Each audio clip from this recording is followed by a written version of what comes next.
Live from clickorlando.com, this is News 6 at 5:30. This is a News 6 Plus takeover. Here now is Matt Austin and Ginger Gadsden with Florida's Fourth Estate. Hello, everyone, and welcome to another fantastic edition of Florida's Fourth Estate. I really think this week's show, Matt, is going to knock everyone's socks off. If you wear socks, I don't know. It's Florida. It's warm. I'm Ginger Gadsden. I always wear socks with my Crocs, baby. I'm Matt Austin. Glad to have you with us on Florida's Fourth Estate. Yeah, we've got a great show. Before we introduce you to a genius 16-year-old who's going to make you feel bad about yourself and your children, we are going to talk about the headlines that really caught our attention recently in Florida. One of them, Ginger, was interesting to me because some folks who live around lakes or visiting lakes are starting to see signs warning about algae blooms. And they're doing that because, according to scientists, the hurricanes that we had, Ian and Nicole, brought so much water and so much flooding that it's causing these algae blooms to probably be worse this year than years in the past. If you're wondering how these things take place, well, a lot of time it has to do with the fertilizer that people put on their lawns and businesses use. And normally if it's a dry year in the spring, that fertilizer doesn't move around too much. But when we had these huge hurricanes that came through and brought so much water, all that water washed that fertilizer into the lakes, and we're probably going to have a bigger issue with algae blooms this time of year. And one of the reasons we're telling you this is if you go out to visit the lakes, specifically one of the lakes that's been talking about it a lot is the Winter Park chain of lakes. I mean, there are $5-10 million houses here, and it's been closed down to people from the outside. But if you take your dog around a lake or a pond, you know, if they get involved in that water, if they drink it or they get it on their fur and they, lick it off, they can get extremely sick, Gigi, and it can be a little scary. It can be frightening for animals and for people. And the thing is, everyone is coming here this time of year because spring break is about to begin. And then, of course, summer, everyone wants to go and they want to hang out and they want to be in the beautiful lakes and at the beach, of course. And it is just something that is it's a nasty situation. If you've ever been out there to see it or smell it, it is horrific, and it really does tarnish our beautiful waterways. It's just a really sad situation. It's true. And I, as a Floridian, have always dreamed of having a beautiful house on the lake in Florida. I'm talking mossy trees and, going out in a kayak, doing a little fishing in the morning. So if you're one of these people who saved your whole life to live on one of these lakes and you go out there and it's a little stinky or it's got that funky fizziness on top of it, it can really ruin the whole feng shui of living on the lake. Feng shui. Okay. That's a good way to put it. I'm going to remember my lake feng shui. Your feng shui is funky. That's terrible. Okay, moving on to the next headline. Something else that we normally find in any body of water here. If you live in Florida, if you live near a body of water, if you see a body of water, there's likely an alligator in there. I check my bathtub before I get in. That's how serious it is here in Florida. You got to check the toilet. You live in Florida, you better check that toilet. You better check everything. Okay, so this story comes out of Daytona Beach. This guy, he hears a knock at his door and he thinks it's his son, like trying to sneak someone into their house or something. He hears like this kind of rumbling outside the door. So he's thinking he's going to catch his 17-year-old son sneaking a friend upstairs. And it's almost 10 o'clock at night. He opens his door and chomp. It's like, first the guy thinks it's a dog because something has bitten him. They always think a gator's a dog at night for some, because you wouldn't expect it to be an alligator. But I mean, okay, but when you feel that scaly, tough, leathery exterior, all you're feeling is teeth. I guarantee you. And I was surprised looking at the picture, Gigi. I thought it was going to be on his ankle or something. It's full knee. That gator made it up a couple of feet. Which is probably why he probably thought it was a dog. This guy lived in the Champions, on Champions Drive. And I'm sure there's water not far from it, but it's just a cautionary tale to always look through your peephole. That's not going to do it because the gator's not going to be that high. I was going to say, that's terrible advice. You think the gator's going to be like, hey, I'm here. What's happening? Let me in. Look through No, your but people. look at the people, and then if you don't see anything, you know that something is going on. That's my point. If you don't see some other person looking at you like, "Hey, it's Bubba, let me in," then you know there's something low. And what could be low in Florida near some water? You know, it's a gator. So anyway, the poor guy was bitten on, on his leg. He's fine, thank goodness. The gator is not, because clearly it was not afraid of people.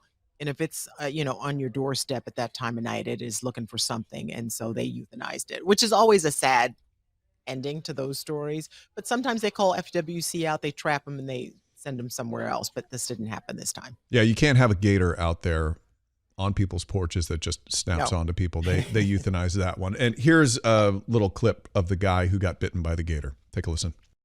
Got my leg clamped on and started shaking really violently. I'm impressed. This guy is a good sport. Bit onto his leg, started shaking. I like that he just assumed his son was sneaking out. That was, that was what he thought was going on. He's like, "Oh, my kid's sneaking out of the house." Yeah. He's on top of that kid. That's very good.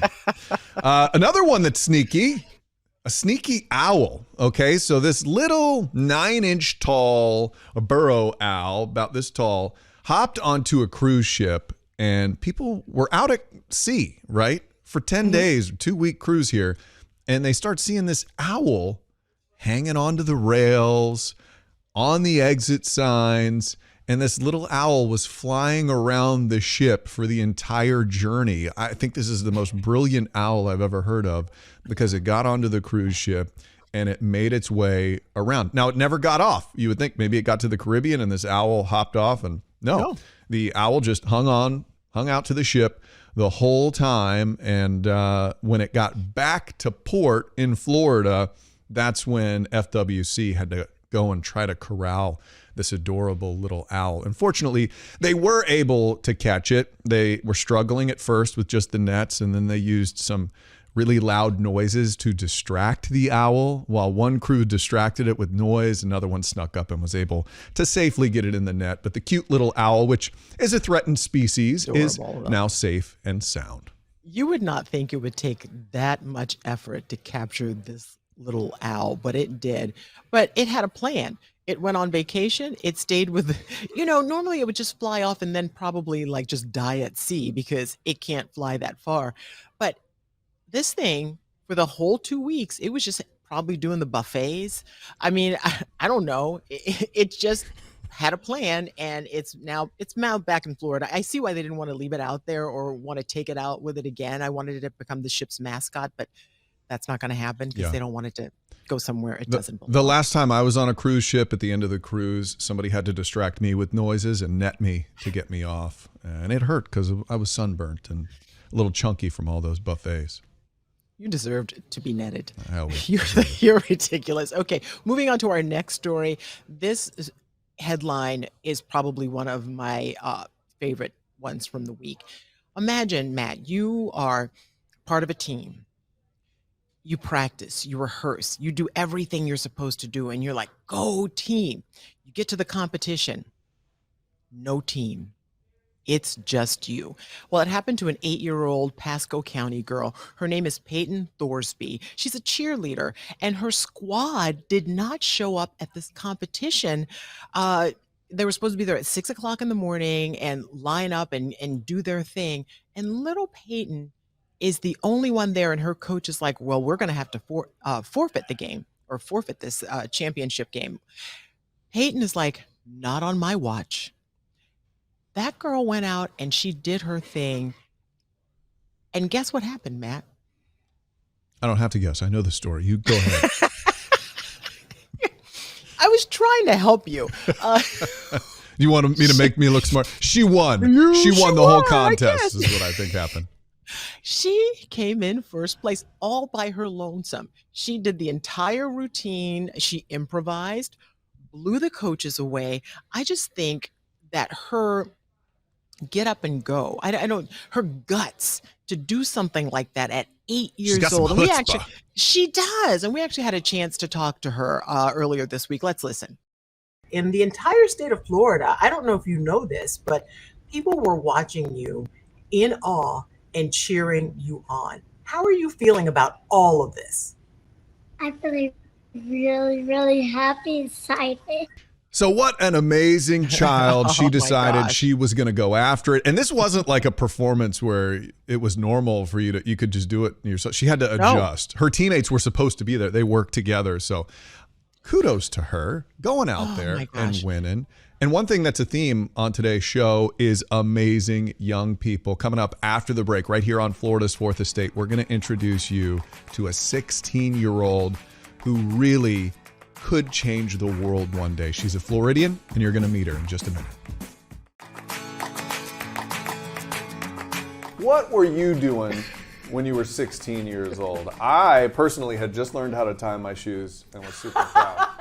We have a 16-year-old who is about to make you and your children probably feel bad about themselves, but only because of the amazing things she is doing. And I'm excited to introduce you to her today. I'm Matt Austin. And I'm Ginger Gadsden, but you're not going to care about us in about 5 seconds because we're going to introduce you to Tiffany Gay. She is a sophomore, 16 years old at the Orlando Science School.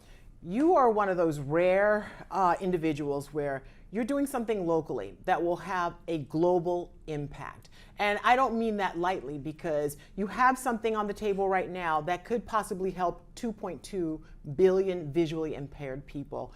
Tiffany, we're so happy to have you here. First of all, tell us a little bit about yourself. Well, first of all, thank you so much for the opportunity. Yes. I'm so grateful to be here, and I'm humbled by the opportunity to present my project on this large of a scale. But what I developed was a LiDAR navigational system to help people who are visually impaired. And this idea stemmed from experience with a family friend who had a visual impairment, and I watched as her vision degenerated over time. And I wanted to develop a device that was able to help people with visual impairments adapt to their environment through a way that was really comfortable to me, which is through electronics. And I've had a lot of experience developing products like this in the past. And so this is one of the many products I've developed. Okay, wow. Yeah, we have to, okay, so if we could take the shot of what we're looking at here, Yeah. because this is, okay, so these are the many iterations that has taken to get to what is probably not even the final one, I would imagine. Yeah. But so the two most recent ones are these Yes. right here. And can I pick it up? Is that okay? I don't want to break it, but She's watch me taking break it. I know. competition. So you basically, so tell us how this works. You put this around your head, Yes. right? If you're visually impaired, and then it's got little sensors and LiDAR all around it. If you look, you can see this, and it basically senses when something is close by. Explain it better than I can. Yes. So there are multiple different LiDAR sensors around the brim of the device. And what that's going to do is topographically map the user's environment. So it's understanding it through electronics, right? Those sensors are kind of replicating human vision. And then how is that information going to be relayed to someone who's visually impaired, right? You can't use lights, you can't use something that they can see. So I decided to use what's called haptic feedback. So are you guys familiar? It's like Vibration. on your phone. Vibration, Right? Yeah, exactly yeah. like what's on your phone. Yeah. So whenever you're texting someone and you feel those types of, that tactical feedback on your Yeah. finger, that's a haptic vibration. So I have that haptic all around the brim of the device. So if someone's getting close to an obstacle, it'll start to vibrate in that region of their head. So, my God. so it tells you which side it is, and does it vibrate harder if you're Yes. really close to it? Okay. Oh my gosh, that's so smart. Why didn't we think of that? I Oh yeah, know. she's a lot smarter than that. Okay. And so I've only heard of LiDAR used in like vehicles because it determines the distance you are and helps you brake for cars, right? Is that basically the same thing where you're like near an object and it tells you, okay, slow down, you're too close or whatever? Is Yes. that's how it Very works, right? similar. When do you think people who are visually impaired will be able to order one of these on Amazon or get it from their doctor and be able to walk around the city? And get rid of a white cane Yeah. because that's one of the things that it's a stigma for people, right? Yeah. Yes. So I actually am currently working on the patenting process with my device. So we just got a lawyer. So we're working on the patenting process, which is a very long, extensive process, and I need to do a lot of testing with this device before it's available commercially. I also want to decrease the price because right now it's an estimated $200, but that's really good for medical assisted devices. I was gonna say. Yes, that's really good for this field, for this industry. But I just want it to be more accessible to more people. Yeah. So decreasing the price is a significant change I want to make. Oh my gosh. Oh, No, it got you. It hit no, you. because I have a niece who is visually impaired, And you didn't know that, and I didn't know what you did until all of this started transforming. And so, you know, and she has a hard time sometimes, and kids aren't really nice to her. But just seeing what you're doing for other people and not even for yourself, like you have good vision, right? But you want to help other people who do not, and you will change lives with something like this. And just hearing that, the non-arrogance and just like, well, this is just what I want to do. I appreciate that, and I know that people all over the world will get to experience this and appreciate that as well. Are you even aware of the impact that you are having on people just like me? Oh, thank you so much for that. It's humbling the amount of response I've gotten from this device, and sometimes I don't even realize it. Sometimes my mom is like, "Wow, you're really doing something." Yeah. And so, something that really made me realize that really recently was my mom had sent me a photo from the district fair, and the district coordinator had called over the intercom saying, "Oh, Tiffany won the Taiwan International Science Fair," which I got so embarrassed.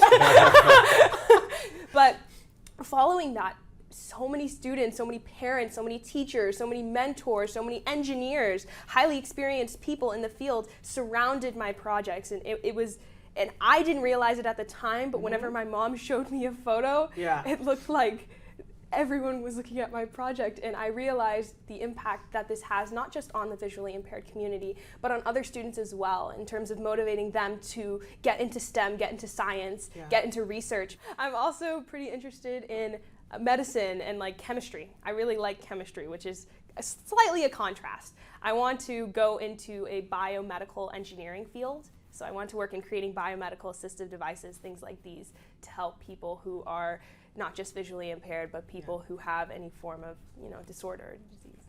You are such an incredible young lady. What a bright light you are in this world, and we need way more people like you. I was sent a video of you in preparation for this. You're just so charismatic. I have to give credit to my mom for that. She's always pushed me in a supportive way. She's never been super mean to me or anything. She's always pushed me into public speaking, and I've grown a lot of confidence from her as well. So I have to give credit to my parents, both of them, for always pushing me to try my best in every single thing I do, put my best foot forward in every single thing I do. So Okay, so your mom is actually in this room right now. Yeah. She's watching our every move, Amazing. and she's the most proud parent I think I've ever seen. She whipped these out.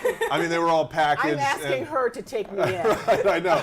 So what do you think your parents have done to foster this? Like, obviously they did some things differently than, say, the rest of us parents are doing. So give us some parenting tips. Since I was younger, they've always just been so passionate about education. And at a young age, I learned that education is very vital if you want to be successful, right?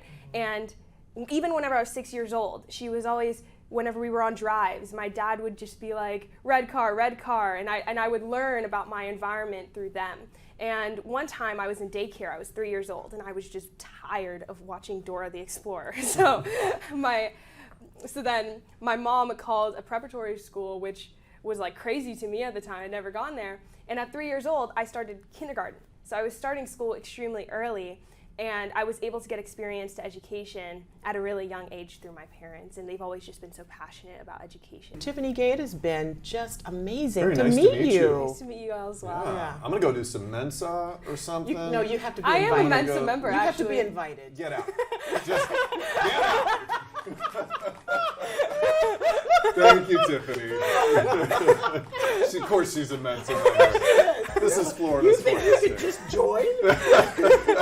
Thank you for joining us. I'm Ginger Gaston, not a Mensa member. And I'm nor Matt is Austin, Matt. never a Mensa member. We'll Never see you been next confused time. for that. And thank you for watching Florida's Fourth Estate. You can download it from wherever you listen to podcasts or watch anytime on News 6 Plus.